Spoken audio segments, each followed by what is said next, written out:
সাতনা যে আমরা বলতেছি, সাতনা শব্দের অর্থ হচ্ছে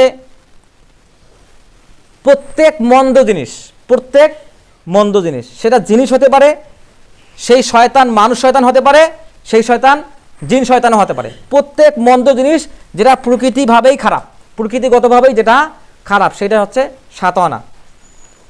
বিড়ি সিগারেট খাওয়া, মন্দ কিছু চিন্তা করা, মন্দ কিছু চিন্তা করা, কাজ সে করে নাই কিন্তু চিন্তা করতেছে, প্রকৃতিগতভাবে এটা খারাপ জিনিস। মদ গাঁজা প্রকৃতিগতভাবে ওটা খারাপ জিনিস, ভালো জিনিস থেকে তৈরি করা হয়েছে কিন্তু ওটা খারাপ হয়ে গেছে। তো এই প্রকৃতিগতভাবে যেটা খারাপ জিনিস ওটাকে বলা হয় সাতনা। সেই সাতনা শব্দ থেকে আসছে শয়তান। শয়তান বলতে শয়তানের লিডারকে বোঝাচ্ছে, ইবলিসকে বোঝাচ্ছে। আর ইংরেজিতে আমরা যেটা বলি স্যাটান, স্যাটান মানেও শয়তান। ওই স্যাটান এবং সাতন শব্দের মিল আছে, যে প্রকৃতিগতভাবে যেটা খারাপ জিনিস, সেই শয়তান থেকে আমরা আল্লাহর কাছে আশ্রয় চাচ্ছি। এখন সাতনা জিনিস কোনগুলো? সাতনা হচ্ছে সেই জিনিসগুলো যেগুলো মানুষকে আল্লাহর ইবাদত থেকে বাধা দেয়। যেমন আমাদের অন্তর আমাকে আল্লাহর ইবাদত থেকে বাধা দিচ্ছে। একজন খারাপ মানুষ আমাকে আল্লাহর ইবাদত থেকে বিরত রেখে অন্য কাজ করাচ্ছে। একজন সরকার মন্দ আইন প্রণয়ন করে, তাগুতি আইন প্রণয়ন করে সেই পথে আমাকে চালাচ্ছে। আল্লাহর পথে ইবাদত করতে যত জিনিস আমাকে বাধা দিবে সবগুলোই তাগুত, সবগুলোই হচ্ছে সাতানা।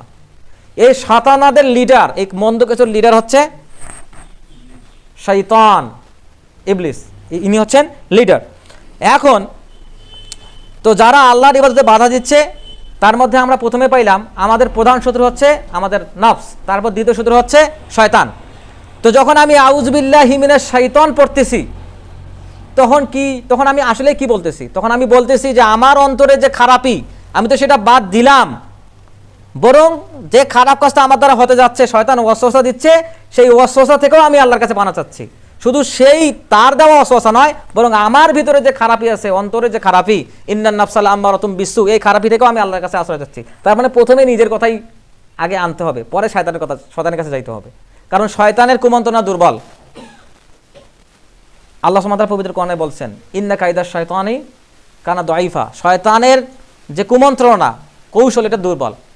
কিন্তু অন্যখানে আবার বলছেন যে মহিলাদের যে কুমন্ত্রণা এটা আবার কাইদিকুন্না আজিম, মহিলাদের কুমন্ত্রণা আবার আজিম, মহা ষড়যন্ত্র। এটা আল্লাহ সুবহানাহু ওয়া তাআলা পবিত্র কোরআনে বলছেন।